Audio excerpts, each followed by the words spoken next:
The city reeked of river rot and spilled wine, of tanneries gone rank and the hot breath of too many souls packed between walls like grain in a tight sack.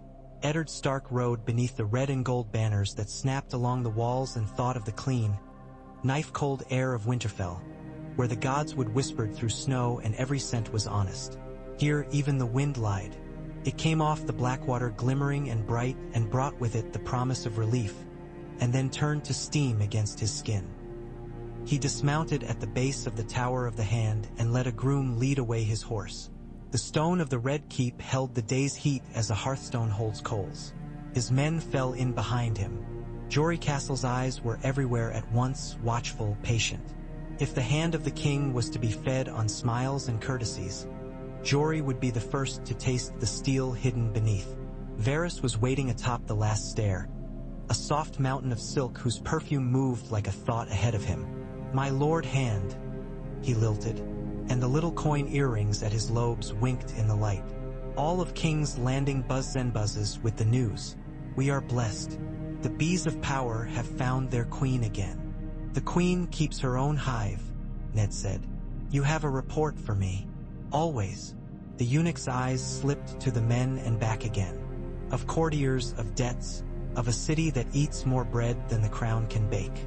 The master of coin is as ingenious as a Braavosi banker and as slippery as a merman, but even he cannot conjure grain from the sea." "Petyr Baelish," Ned said, tasting the name. It had the shape of river unto it, of a reckless boy with a mocking smile and a knife at his belt. He had heard the tales. Catelyn had told him enough to make the man a ghost that sat at their board. "Yes, my lord." Varys' voice was a cushion, yielding and concealing. "He keeps ledgers as some keep mistresses, many and secret. If your grace—" "Oh, forgive me, I misspoke. If your lordship wishes, he waits upon you. The small council meets at dusk. Before then, he will roll your eyes with figures until the numbers themselves beg mercy." Ned turned away from the eunuch's carefully bland smile and crossed to the window. The river caught the last light in a smear, as if some god had dragged a burning finger along the water. "I will hear him," he said, "and Pycelle, and the Lord Commander. Where is Ser Barristan?" "Nearer to his honor than to any of us," Varys murmured. "At the king's side." Robert was at the boar, the courtiers whispered. Robert was at the wine. Robert was at both with equal fervor. Ned closed his eyes against the memory of a black-haired boy running the hills of the Vale and laughing, and saw instead a man whose laughter was a club he swung at the world until it ceased to amuse him. "Send me Baelish," Ned said. When Petyr came, he brought a weather of his own into the chamber, a draft that lifted papers and eased the heat by mockery. He was slender and quick-eyed and wore a mockingbird pinned to his doublet. It leaned forward as he did, as if eager to peck. "My lord hand," he said, smile as neat as a coin freshly minted. "I bear the realm in a satchel. Would you like to paw it?" Ned nodded to the table. "Show me." Baelish opened his satchel and poured out sheaves of parchment tied neat and blue. His fingers were deft and his voice gentle as a mother setting a babe to rest, and the numbers he set in place were a swarm. Import duties, port fees, wharfage, taxes on wine and wool and whores, tolls at the gates and along each road paved with the crown's coin. There were debts like rivers that only ran one way. There were loans like anchors that dragged at everything. "If the realm prospers," Petyr said, "it prospers the way a tankard prospers when a drunkard makes love to it, fiercely, often, and with a cracked lip by morning." "How deep in debt is the crown?" Ned asked. "Deep enough to drown a Lannister," Littlefinger said. He flicked a parchment with his nail. "To your good father-in-law, to the Iron Bank, to merchants who would sell their grandmothers for a tariff and then tax you for looking at her. And I, your humblest servant, dance upon the edge between creditors and king with a smile as wide as the mander. It is a charming dance. It ends when the music does." "And when does the music end?" Petyr tilted his head. "When someone stops paying the pipers. Perhaps when a hand decides to take away a queen's purse and leave her to live upon her beauty and her wits, both of which are formidable, alas." Catelyn's name hid at the back of Ned's teeth like a prayer he did not wish to utter, and behind it, the shape of a boy with a bloody knife and a Tully's daughter's honor. He had gone to war for less. "You knew my lady wife in her youth," Ned said evenly. Petyr's smile cooled a hair's breadth. "I knew a girl and lost a duel. Then I learned that coin is better steel and easier to sharpen. We are grown men now, Lord Stark. Shall we discuss droughts of silver or floods of memory?" "We will discuss debts," Ned said. He set a hand upon the sheaf nearest him. "And power. You have both in your keeping, it seems." "In my keeping, or in my hands like eels," Petyr returned. "I am your creature as much as I am anyone's. A man who pays the author of his wages can write him out again." "You serve the king," Ned said sharply. "Always," Petyr murmured. "As we all do. He is the sun, and we the poor fools who turn our faces to it and pretend we are warmed." He let the last ribbon fall and leaned upon the table with his fingers splayed like a thief's. "What would you of me, Lord Stark? Say the words. I am very good at supplying what men have not yet found they wish to buy." Ned studied him. There was a kind of chivalry in Petyr Baelish, he thought, but it had been pruned and trained along a trellis of jests until it flowered in a way no knight would recognize. He had come to King's Landing resolved to be plain and true and to cut out rot by the root. He knew now that rot could be sweet as figs on the tongue and had roots in every mouth that ate. He thought of Sansa's hand upon his sleeve, light as a bird's foot, and of Arya scowling at swordsmen. He thought of Bran, and his jaw ached. "You will show me the scope of the debts. All of them, not the shape you show the queen, not the shape you show yourself. And if the numbers prove too ugly to look upon, we will make them uglier in the looking," Ned said, surprising himself with his own answer. "Ugly things can be useful, if a man remembers what he means to do with them." Petyr's eyes warmed. "You have been talking with the eunuch." "No," Ned said. "I have been watching men starve in winter, Petyr, and I know the cost of firewood and the cost of men's patience when the woodpile is empty. I know the price of words when men are hungry." Petyr nodded once. "Very well. Then let us discuss a thing the queen adores and the king does not care to hear. Monopolies." Ned's silence invited him on. "This city feeds upon grain from the Reach and the Riverlands," Petyr said softly. "It drinks wine from arbor casks and from Dorne. It eats fish from the Blackwater and every manner of flesh that will walk to market on its own hooves. The crown's tax draws pennies as surely as a hook draws minnows. But a net is better. Charter a royal company to take contracts on all grain brought through King's Landing's gates. The crown sets the price, not the carter. The profit belongs to the crown. Give me charge of that company and I will turn the city's belly into the king's purse. We do the same with wine and with port fees. We charter the wharves and ways, yes, we steal a little from the guilds and the lords of the river. They will howl. Let them. I will give them collars studded with garnets and call it reform." "You ask to hold the city by the throat," Ned said. "Hold is a rude word. Stroke, rather. I will stroke the city until it purrs, in a proper ledger." "And who then, Petyr, will you feed first?" "Who else?" Littlefinger spread his hands and laughed. "The king's men. Pay Slint's gold cloaks out of charters he cannot fathom. Buy him from his love of his own belly. Cut the queen off from the moneylenders who feed her family's pride. Turn the crown's debts from Lannister gold to Braavosi paper. Paper burns when a city burns. Lannisters do not. The Iron Bank will demand securities. They will demand anything they can count and bind. Give them the charters themselves as collateral. Revenue futures. Oh my, such a sweet word for tomorrow's bread." His smile went sly. "And tie Gulltown into it." Ned's head lifted slightly. "The Vale. You know the scent of snow upon mountain stone. I bring you its taste upon a piece of parchment. Lady Lisa owes me. Let us call it courtesy. Gulltown's merchants think themselves kings of a little sea. With your hand and my seal, we make them our princes in waiting. We grant Gulltown the first right of refusal on importing grain by sea for the crown's charters. They cannot refuse, so they think. But their cogs must pass the fingers and the mountain winds. and there is no man in the Vale who knows those winds and those fingers better than Petyr Baelish. We pull the veil gently into my purse, and my purse sits upon your desk, and your desk rests in a tower whose door I will watch like a cat watches a crack in the wall. You would bind Lisa to the city by contract, Ned said. I would bind the veil to you and thereby to myself, Littlefinger said lightly. It is only fair. It is, in fact, the only fair thing left in King's Landing. He was a viper in silk, but a viper who offered to bite those Ned meant to strike. And what would you ask in return? To keep my seat and my head, Petyr said, and a certain freedom of my trade, and perhaps, later, a castle when castles are given like figs in autumn. I have an eye on the trident. The stones there are barren but grand. A man could grow into them. Castles are the king's gift, of course, and I am the king's humble servant. But kings often listen to their hands. And hands, in my experience, listen to the man who pays the watch at the mud gate on time every 5th day. Ned's fingers tapped the edge of the table.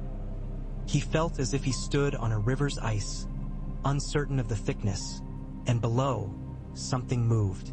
But it was moving whatever he did, and an honest man could drown as easily by standing still as by choosing the wrong shore.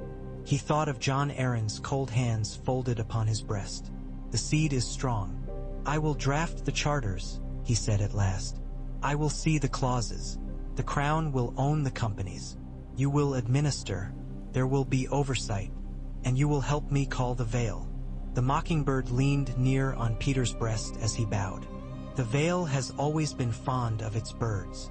After Petyr left, Varys slipped from the shadows, though Ned had not heard the door open. A dangerous ally, the eunuch said. There are no safe ones in this city, Ned answered. You are not wrong, but there are degrees of poison. Some men die at a sip. Some grow used to the taste and cannot live without it.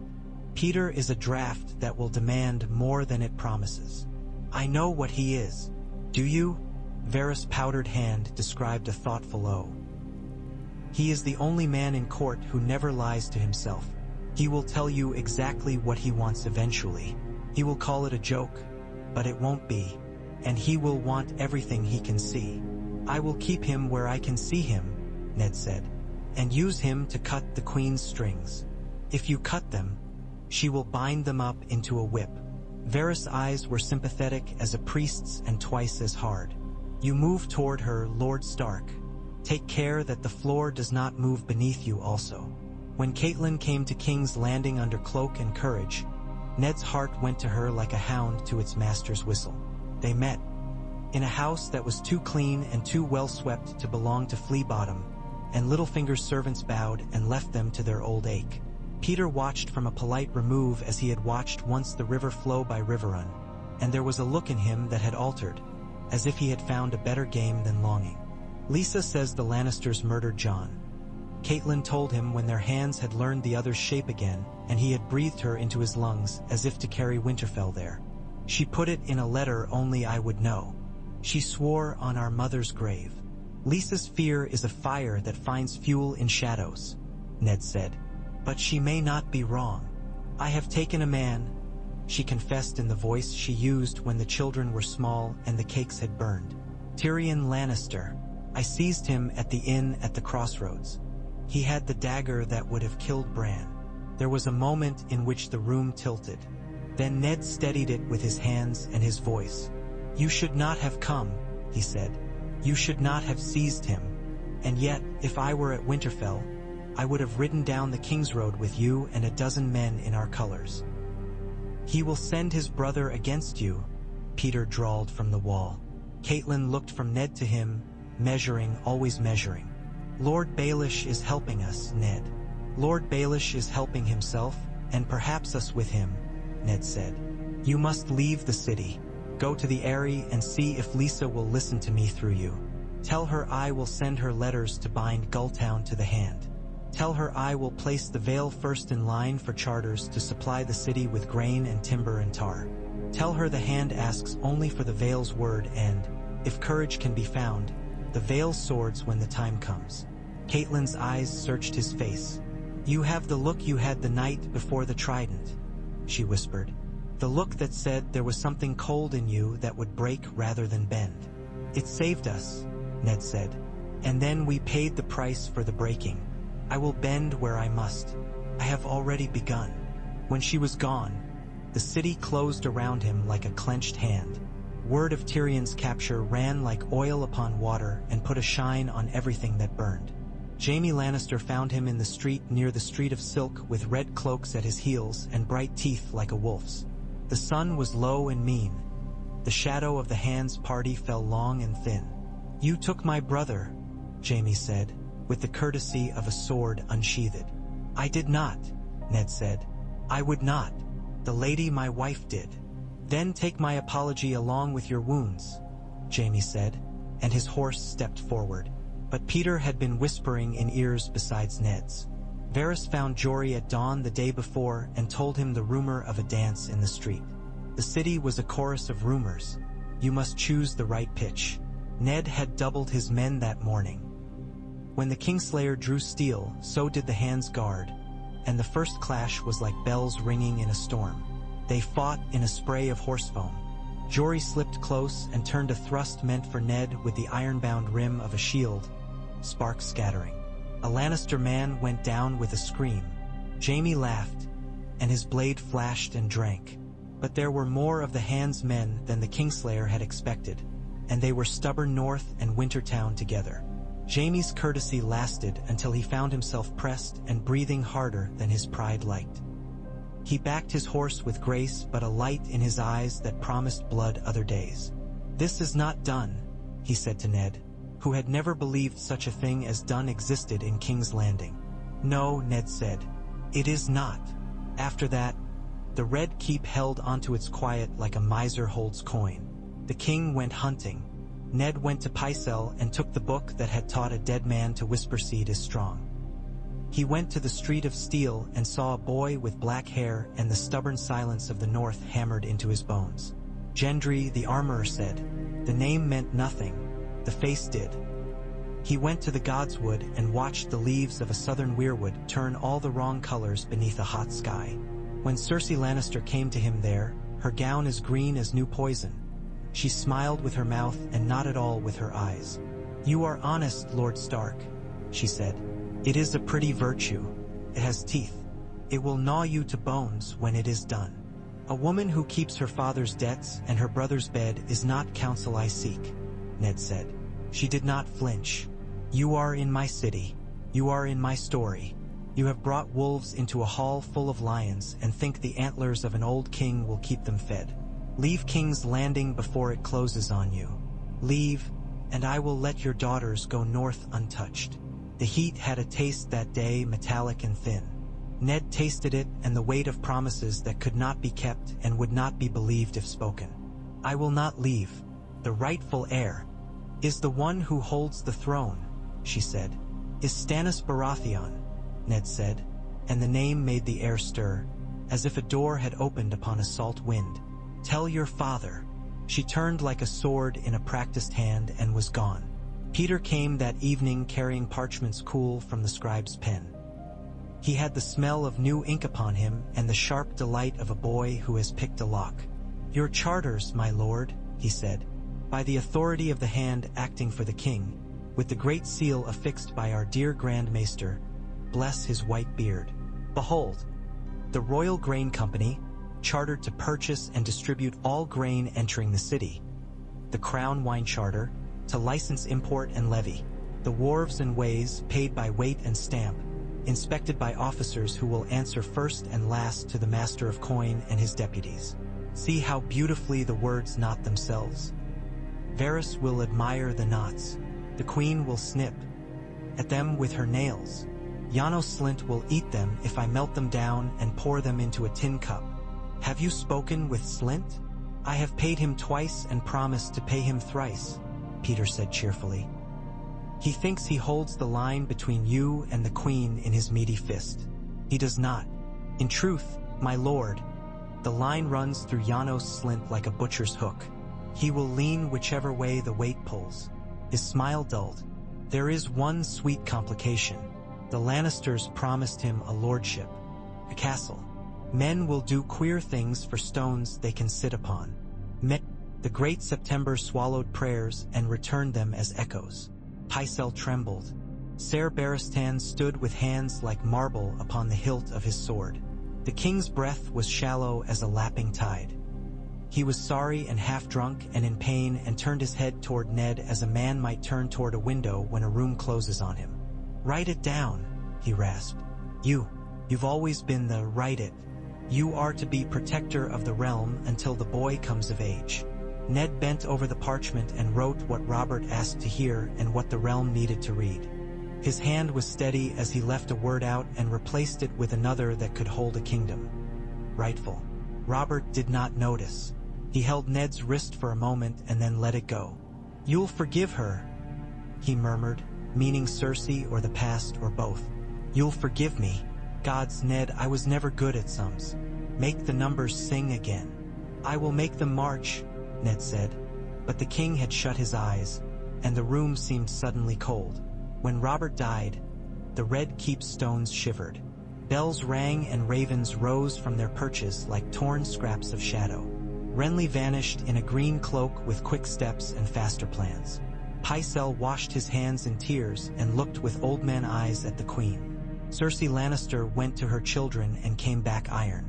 They gathered in the throne room, where 1,000 swords melted into one ugly chair that had never known comfort. Joffrey sat it as if it had been carved for him by love, and flinched the tiniest bit at the first prick of an unblunted edge. Cersei stood beside him, bright as a spring viper. Janos Slynt and his gold cloaks took their place. Petyr drifted like a leaf in a slow eddy and smiled without showing his teeth. "The king is dead," Cersei said. "Long live the king. Long live the king." The court murmured, and some were bolder than others and some already measuring what silence might buy. Ned stepped forward. He held the parchment Robert had sealed and Pycelle's wax blazed upon it. "Before he died, King Robert named me protector of the realm until the rightful heir takes his seat. He let the word rightful carry itself where it needed to go. The council will rule in the king's name. We summon Lord Stannis Baratheon to King's Landing to take the crown that is his by law and blood." A smothered hiss went through the hall. Cersei's smile was slow as frost. "Tear that paper," she said lightly. Ned did not move. Ser Barristan's eyes shifted to him with a question plain in them that men older than both of them had asked upon fields where the grass was poured white with snow or red with blood. "Is he worth it?" Cersei's hand tipped. A gold cloak stepped forward to take the parchment. Janos Slynt's lips pursed, as if he dared taste the air. He had eaten much of late and liked it. "Ser Barristan," Ned said into the fragile silence, "you know the law. You served a king who petitioned the gods by fire and a son who slew him, and still you served because the realm needed a sword without appetite. I ask for that sword now. Stand with me while the law stands." "The law is a sword," Cersei said. "It cuts where a hand guides it." She turned those green eyes onto Janos Slynt. "Take him." Petyr did not smile then. He did not move at all except for the little movement of his fingers that ushered in a new music. From the doors at the back of the hall, from the nave beside the throne, from the shadows where the gold cloaks slouched, men in the black and yellow of the city watch shifted. Ned heard rather than saw the coin in their blood. Janos Slynt looked left and right and understood that the butcher's hook ran through him after all, and the weight on it was Lord Stark's. He licked his lips and raised his hand not to point at Ned but to press at a seam in his own leather, as if he could find a comfort he had already eaten. "His lordship speaks with the voice of the late king," Janos said. "He was a clever man in the way rats are clever. And this is the Red Keep, not a butcher's stall. Lower your spears." The gold cloaks obeyed with a sound like a river clattering over stones. Cersei's mouth opened. For an instant, the Viper was merely a woman whose plans had been unstitched in public. Then she breathed and became iron again. "You think this will save you," she said to Ned. "You think paper and coin and cowards in yellow will set a man on that throne." She touched Joffrey's hair as if it were spun sunlight. "You will not have him." "I do not want him," Ned said. "I want the law." Petyr's gaze slid to him and away again, quick as a fish. Ser Barristan half-turned his head to the boy on the throne and to the woman who had taught him lies. Then he stepped down from his place and took his stand at the foot of the Iron Throne. His sword still sheathed, his voice steady. "The king's will was set down," he said. "We will obey the king's will." Cersei's eyes shone. "You were always a relic," she said. "I will make you a monument." "Take the queen and her children into gentle custody," Ned said. "They are not to be harmed." The words landed in the hall like snow thick enough to muffle. It should have been a moment to breathe. It became an invitation to madness. Joffrey sprang up from the throne, his cheeks flushed. "I am the king," he shrieked. "I command you.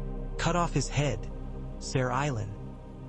He looked around wildly until he saw the headsman at his place, cold and satisfied as a blade laid upon an altar. "No," Ned said. He would have said it to the gods if the gods had come down from their perches to whisper otherwise. Not today. Syrio Farrell had taught Arya to watch feet.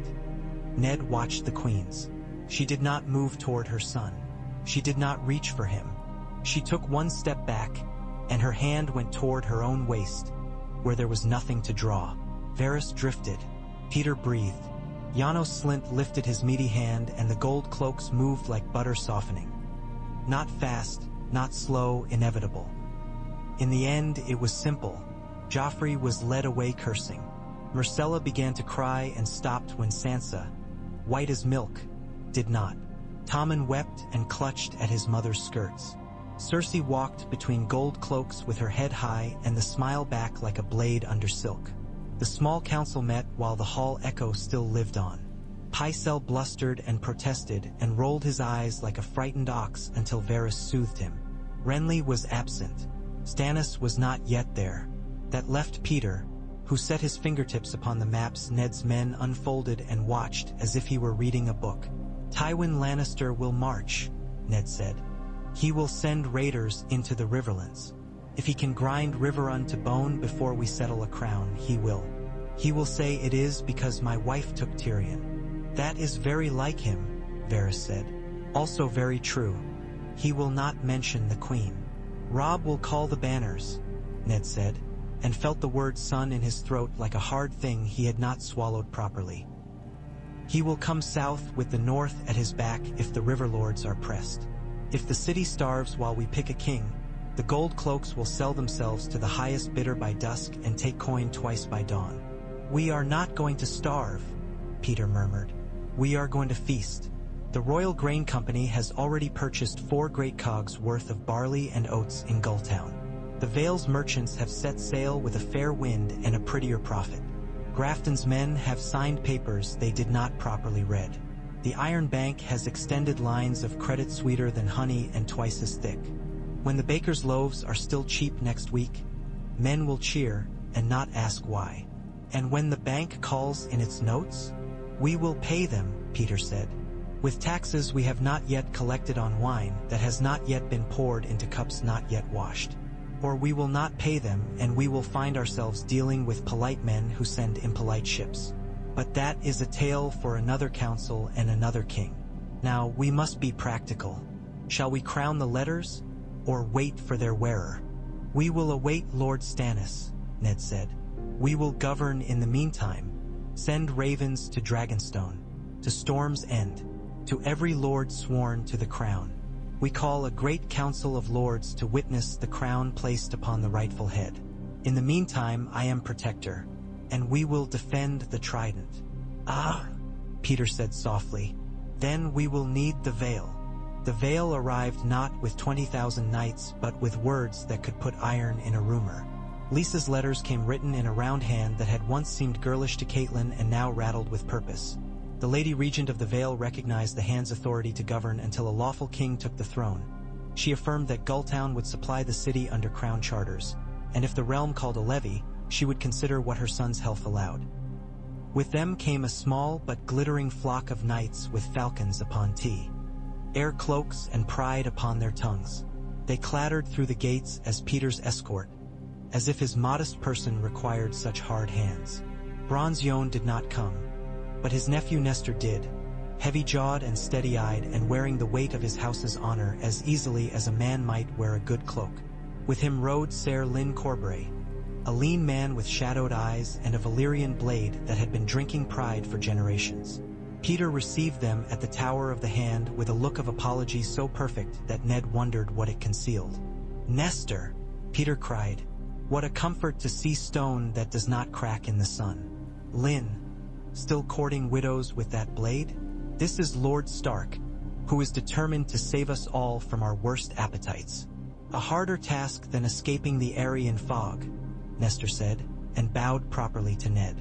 "We stand with the hand against disorder. That is the Vale's word." "Disorder," Ser Lyn echoed, and his face did something brief and quick, like a fish darting. "A pity. I came for sport." "There will be sport enough," Ned said. "If you came to sell your sword, you will find the coin you earn will be paid in the king's peace, not in smallfolk blood."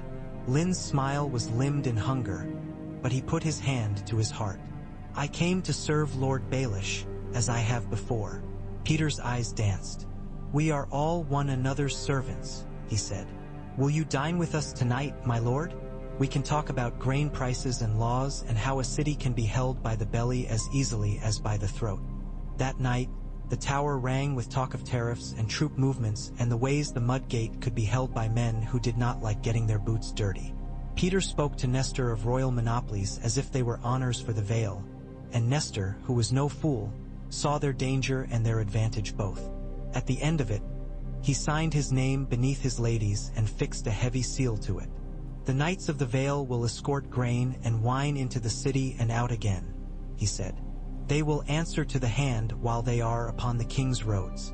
They will not draw first blood against any lord without writ. We will not be the spear point that tears the realm's skin. But if the skin is already torn, we will not be squeamish about stitches." "You speak like a man who has dressed wounds," Ned said. "I have," Nestor answered, "and seen them fester when men preferred to admire the scar. I have seen the Eyrie in winter, Lord Stark. A fortress is a mouth that never closes." Petyr smiled at that and raised his cup. "To fortresses and their appetites. May we feed ours before they feed on us." The riverlands burned as if Tywin Lannister had dipped a brush in flame and decided to paint. The mountain's men cut and ran, and the river lords called and bled. Edmure Tully fought when he should not have and was brave when it would have been better to be patient, but he held the crossings he must. Catelyn left the Eyrie with a heart pulled in two directions and found the riverlands full of smoke and full of sons learning how heavy their fathers' names were. Robb set the north in motion and winter seemed to stride down the King's Road in mail and leather. All this news came like birds shot through with rumors and fell upon Ned's table. He sorted them with hands that knew harvests and wars.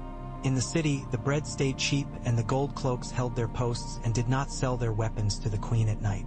Slint came to the tower with questions that were requests dressed up, and left with answers that were knives wrapped in cloth. Barristan patrolled the halls with a face like an old, clean coin. Sansa and Arya were kept near to the tower, Sansa writing letters that were never sent, Arya learning to make her feet quiet on stone and her breathing softer than silk, and Ned visited them each night as if the visits built a bridge he could walk with them back to the snows. Cersei and her children were housed in the Queen's apartments under watch. She did not rage or weep or beg. She listened. Her eyes made promises he could read. Renly crowned himself in the south with a rose at his back and a wedding bed in his mind. The news came in a train of foppish banners and practical soldiers. Ned set it on the table with the rest. "He has no claim," he said. "He has a very pretty army," Petyr replied. "Sometimes that is a claim in King's Landing, or a crown." "We will hold the city until Stannis arrives," Ned said. "We will open the gates to him and close them to the Queen's kin and her new king. Stannis will expect you to have burned me for my sins," Petyr said pleasantly. "He will keep his own accounts. You will find that I have entries under Stannis' name. They are not flattering. Ah well, I will become devout for an afternoon, if only to make him uncomfortable." "You will do as you're told," Ned said. "And if Stannis deems you a plague and orders me to cut you off, I will." "You might," Petyr said. By then you will have had your fill of me, I do not doubt. But you will find that the city and I are not easily separated. Think of us as hair shirts. Put us on for your soul. Take us off when you have had enough suffering. You talk too much, Ned said. But he did not quite hate the man in that moment because Petyr did not pretend to be what he was not. In a city of masks, the honesty of a scoundrel was a kind of relief. Stannis came by water under sails as plain and stern as a sermon. His fleet's oars were 1,000 ribs, pulling him toward the heart of the beast he meant to cut out. Davos Seaworth stood at his shoulder like a prayer answered late and was no less welcome for it. They came ashore beneath the city's gaze, and the bells muttered about it until the sound swelled and steadied. Stannis did not stop for cheers. He came to the Red Keep as a man comes to a gate he intends to take down if it fails to open at a knock. It opened. Ned met him in the yard, and they youred one another with the eyes of men who had known for years how the other would stand. Stannis' face was the north in a southern skull. Spare, wind-cut, unforgiving. He looked at Ned's hand, at the men behind him, at the city beyond him. He looked at Petyr and did not blink. Lord Stark, he said. Lord Stannis, you hold my city for me. I hold the crown city for the rightful king, Ned said. And for the law. Stannis' mouth moved in something that, for another man, might have been a smile. You will be my hand until the realm is mended enough to cut your wrist free. Then he looked to Petyr. And you? I am a humble public servant, Petyr said. Davos' mouth tugged to one side like a frayed knot. Stannis did not honor the jest with breath. You are rot cleverly disguised as ointment. I like ointments that sting. He turned away as if Petyr were a stink he would deal with after supper and mounted the steps to the throne room. They crowned him 3 days later. The city watched, suspicious but fed. The High Septon's hands shook as he placed the crown upon Stannis' brow. Stannis bore the weight as he bore everything, quietly and with hatred only for the weak shape of the world. After, in the cool of the throne room, he sat the Iron Throne as if he had been made of the same iron. The realm has debts, he said, and his eyes settled upon Petyr like a hawk settling upon a mouse. Explain them to me as if I were a dock boy too old for nonsense. Petyr did, with a sweetness in his tone that made nonsense look like an art he could perform but did not. He set out the charters, the revenues, the loans moved from Lannister purses to Braavosi chests, the gold cloaks paid and Janos Slynt promised, the veil tied by paper and coin and a trickle of knights, just enough to be seen. Stannis listened. When Petyr finished, he turned to Ned. You conspired with this man. I bound him, Ned said, to the crown, to the law, to me for a little while. Bind him to a spike if you like, Stannis said. It would improve the air. But we will not unwind what feeds the city. If the Iron Bank seeks to purchase my crown by debts, let them come to court and find it nailed to my head. In the meantime, we will pay what we can when we ought. We will collect the coin these charters promise. We will break none of the laws they declare until those laws are properly undone. That is how I will have it. Petyr bowed as gracefully to threats as to gifts. Your grace moves me, he murmured. I will make your coin sing hymns. Make it march, Stannis said, proving he had listened to Ned even without the kindness of acknowledgement. Lord Stark, you will remain as hand. Ser Davos, master of ships. I require a master of laws who is not a fool and a grand maester who does not weep when an old man dies. We will have order where there has been hunger. We will have the truth where there have been weddings. And the queen? Ned asked. Stannis' face did not alter. She is a traitor. So are her children, if they are what you say. We will not put their heads on spikes. I am not Ares, but the realm will know what is true. Tell them when we can keep the city when they hear it, Ned said quietly. Tell them with bread in their hands and watch at the gates. You counsel caution? Stannis' tone was not pleased, but it was attentive. I counsel the law, Ned answered. And the law takes shape in men's minds as well as on parchment. If we make too many enemies too quickly, this throne will eat you as it ate Ares and will spit your bones at us. You presume much, Stannis said. which was as close to a concession as a man like him gave. But you are not wrong. We will not make a mummer's show of it. We will separate the queen from her children and hear her confession. Varys will find me witnesses. Pycelle will dig through his honey and bring me bees. When it is proper and the watch is firm and the riverlands are not burning at our very gate, we will announce what must be announced. And Tywin Lannister is at war with me whether I am ready to say it to his face or not, Stannis said. We will send men to the Trident who can hold a ford. Does the North come? It does, Ned said. Robb is on the march. Then he will hold the crossings until the war is ready to be fought, Stannis said, as if appointing a steward to count grain. Send also to the Vale. If they would back their letters with steel, I will remember it when I make another list. He did not look at Petyr when he said it. He did not need to. War made its cases with iron mouths. Robb's host came to the twins and found Walder Frey as he always was, parsimonious and waiting to be wooed. This time, Catelyn came with the hand's letters and with Stannis' seal to lend them gravity, and the old man laughed and haggled, and in the end the bridge opened. Not for a marriage vow but for the promise of chartered trade and a royal toll inspector whose purse Frey could pluck until his fingers frayed. Sometimes paper did what blood could not.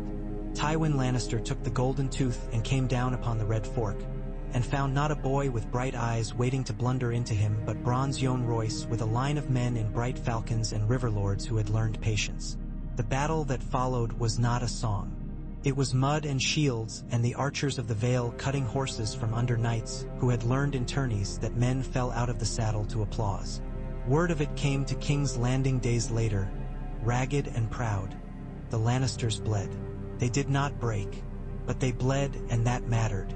In the city the bread was still cheap and so the talk was less hot. Slint had his lordship in words if not yet in stone. He wore it like a new coat. The Gold Cloaks found fewer reasons to be cruel. Petyr wore his charters like jewelry and found reason to visit Gulltown in every ship that bore grain.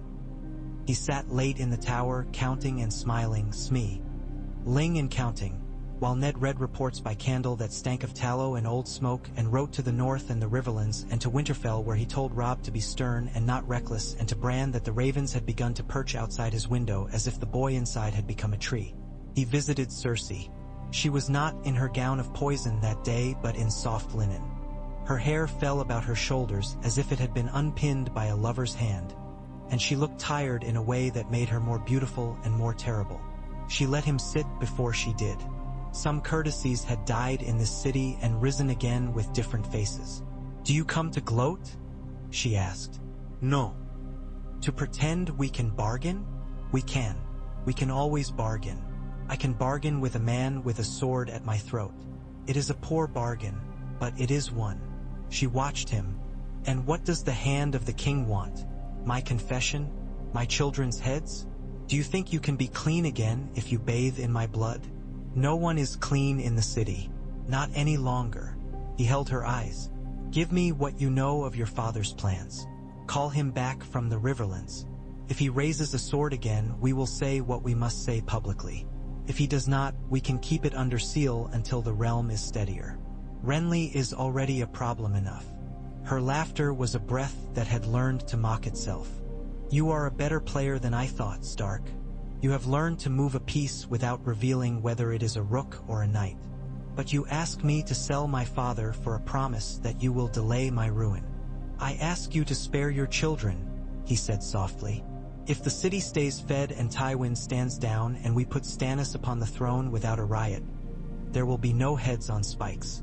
Not yours, not theirs." She stood, and the light from the window made a crown of her hair. "You think you can tame lions with bread. You think you can teach men to bow with paper. My father is stone. He will not bend. He will break you.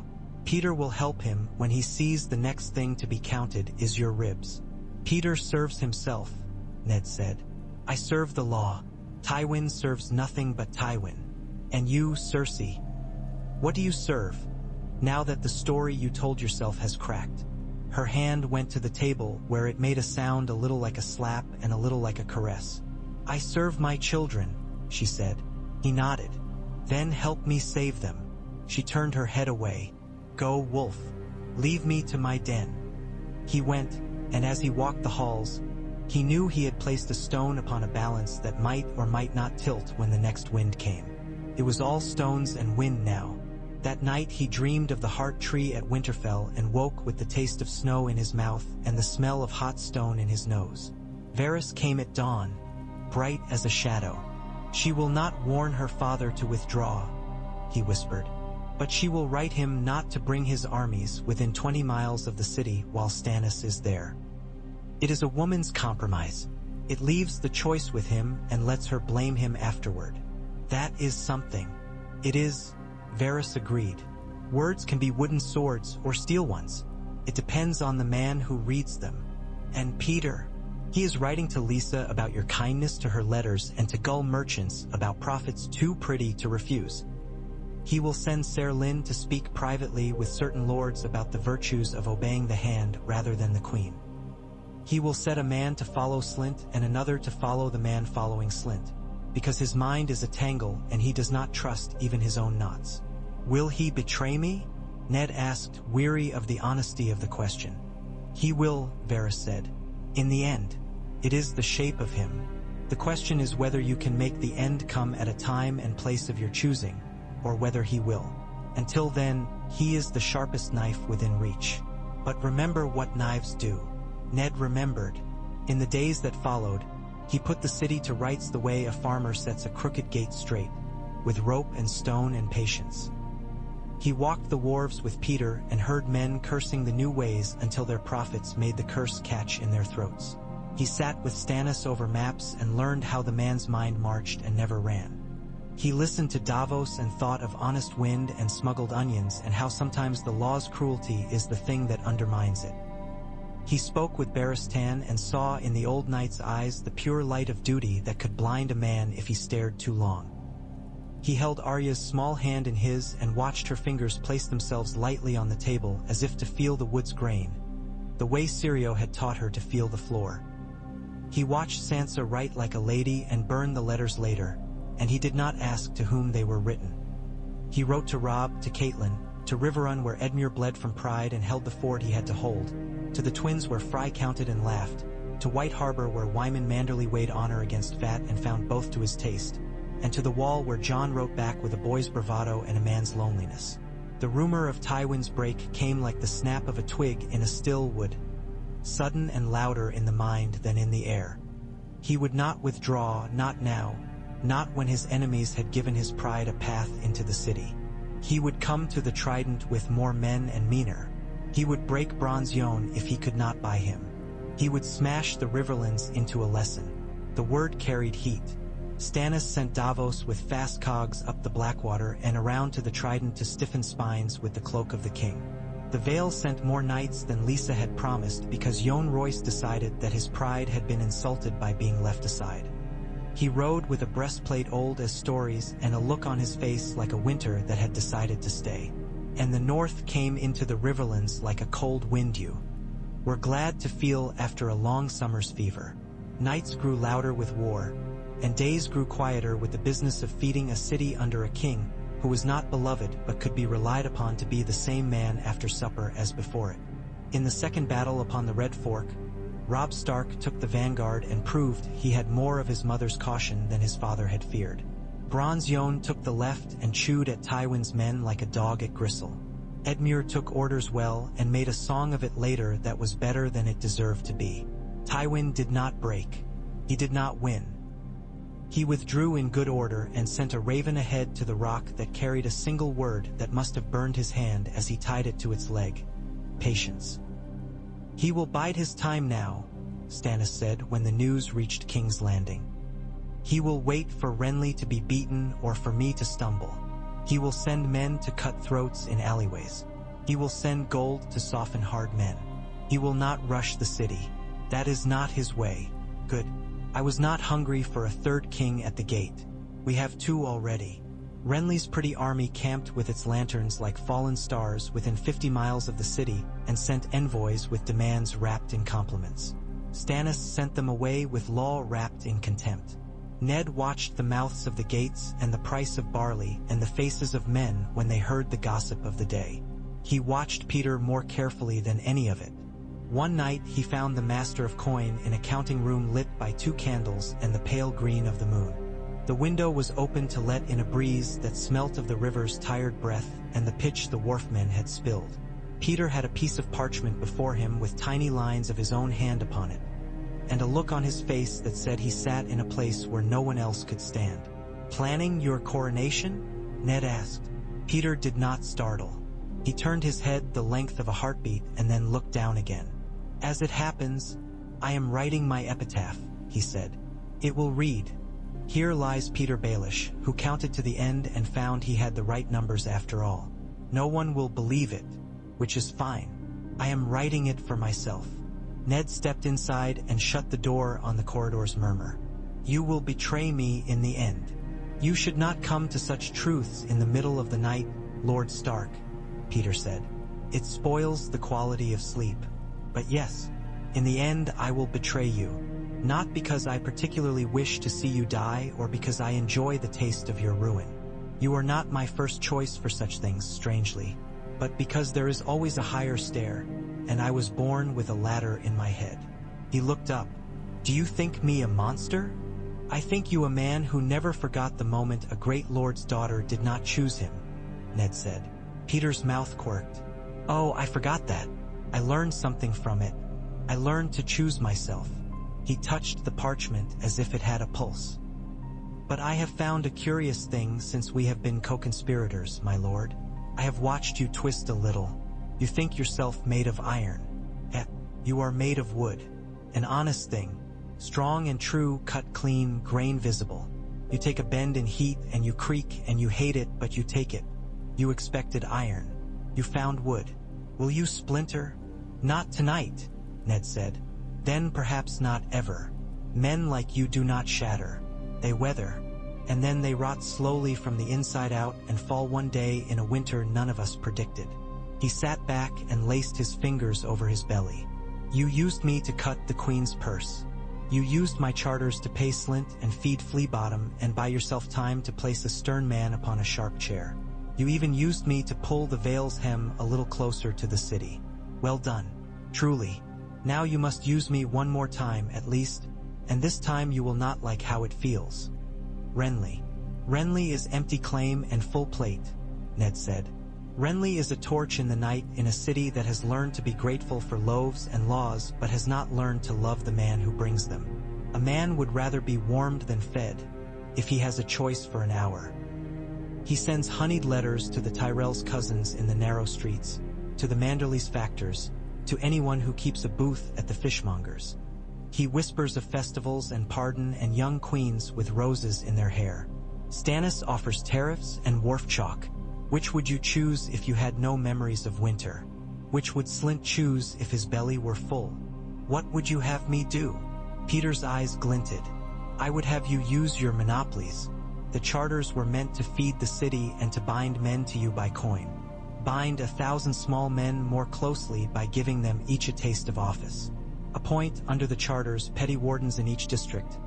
Men of the street, not lords, to weigh bread, to watch scales, to sit a little stool at the end of each alley and write down the name of every baker and brawler.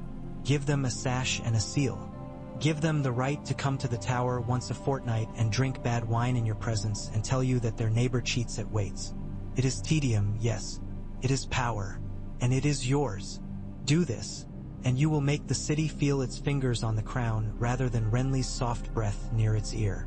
They will not love you, but they will not forget that their cough matters. Also, name a holiday. Count the loaves and then let them eat them without counting for a day. Call it King's Peace Day. Make Stannis stand on a balcony and look at children." Ned was silent. Then, "You are a very wicked man." "I am," Petyr said, pleased. "But my wickedness can be put to saintly uses. Will you do it?" Ned did it. The city woke to edicts posted at every gate and market.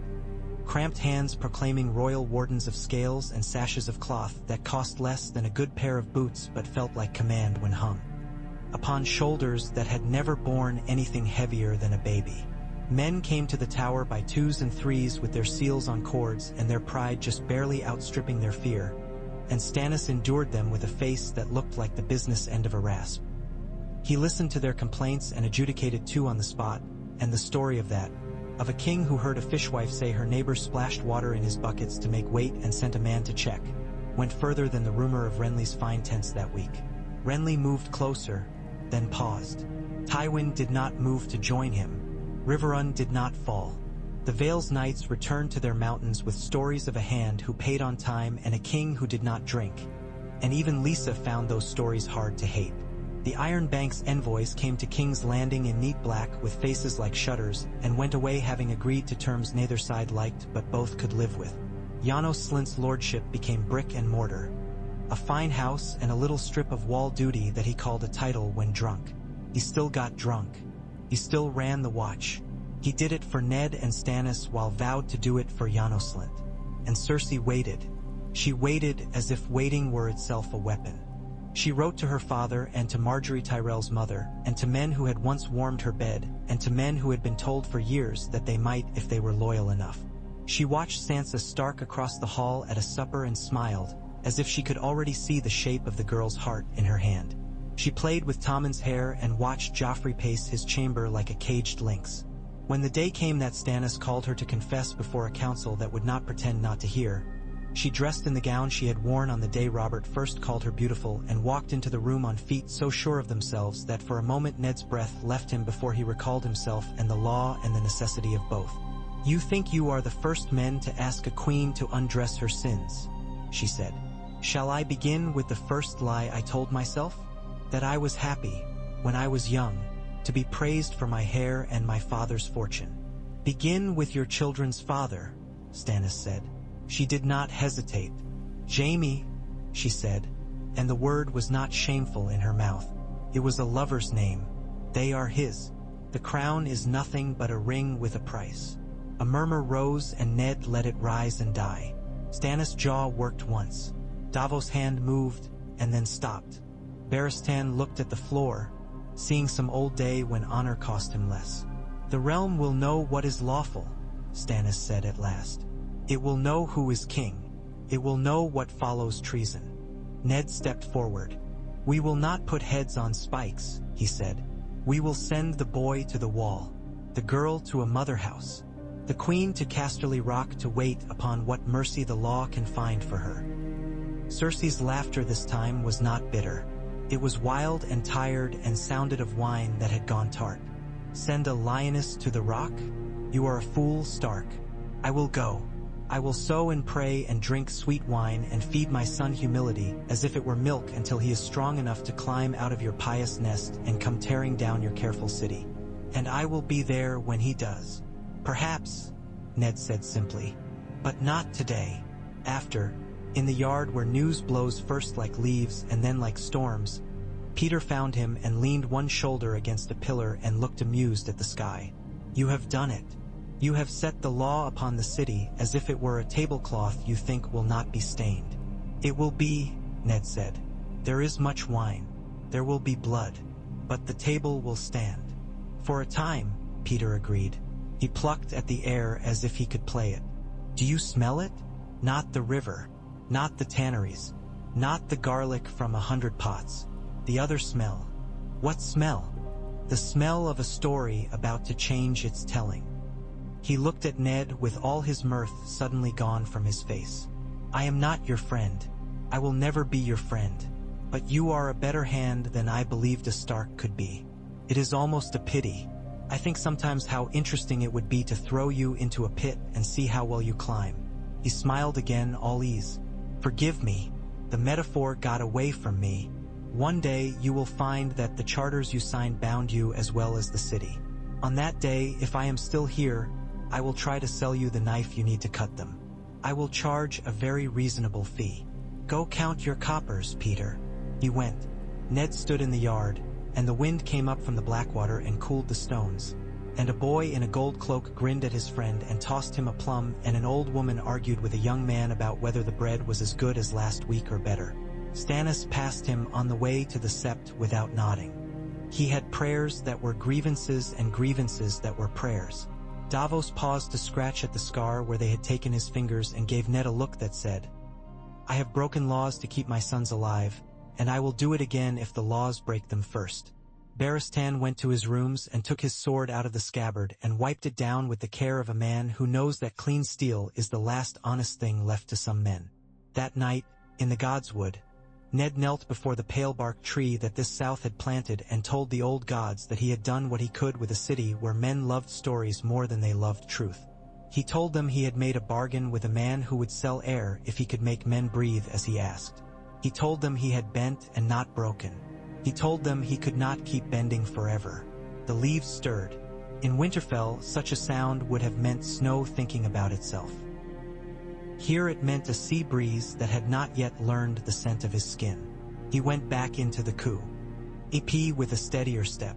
In his chamber, there were letters upon his table tied in different hands.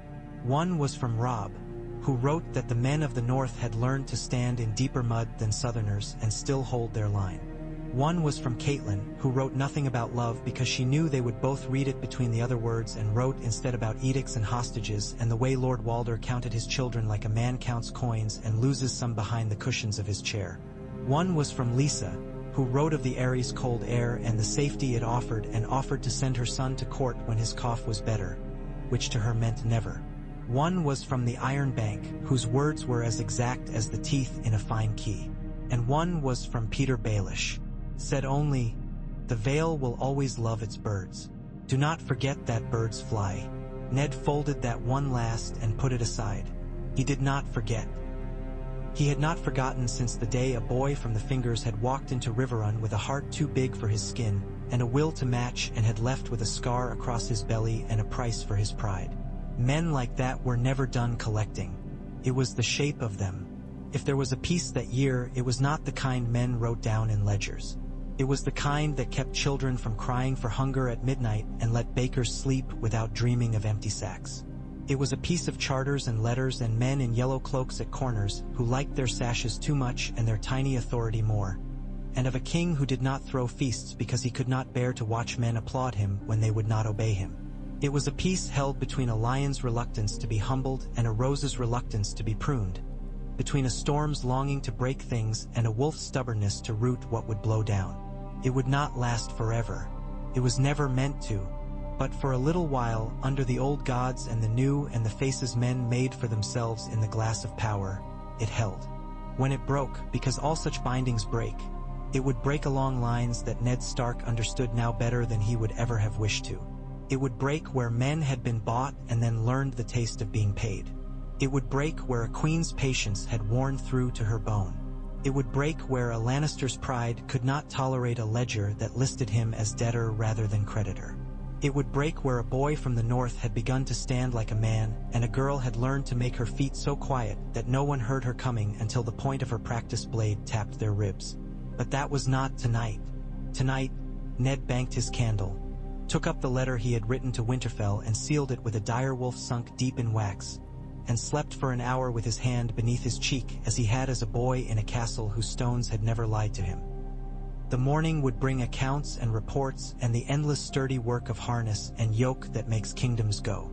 It would bring Petyr Baelish with a smile like a thin knife and a new set of numbers that did not add up until you remembered to count the hunger of men. It would bring Stannis with law and Davos with conscience and Varys with whispers and Barristan with steel. It would bring Sansa with a question and Arya with a fight. It would bring, one day, the reckoning that always comes. He did not fear that day now as he had once feared his own honesty. He had learned something in this city of breath and heat and lies. Honor could be a straight road even when it must run through crooked country. If a man could keep his feet under him while the ground moved, he could cross. At dawn, the bells talked sleep away from the city. Bread rose. Sashes were tied. New orders went out to the Gold Cloaks and to the Wardens of Scales and to the men who counted fish and oats and sins. Somewhere beyond the wall, the sea thought about itself and did not change. And in the Tower of the Hand, Petyr Baelish set a fresh quill to a fresh piece of parchment and began to write the next price, confident that the buyer would come soon enough. He would sell him anything he could: bread, love, law, because everything was barter if one looked at it at the right angle. Ned Stark buckled on a plain sword and went to meet the day.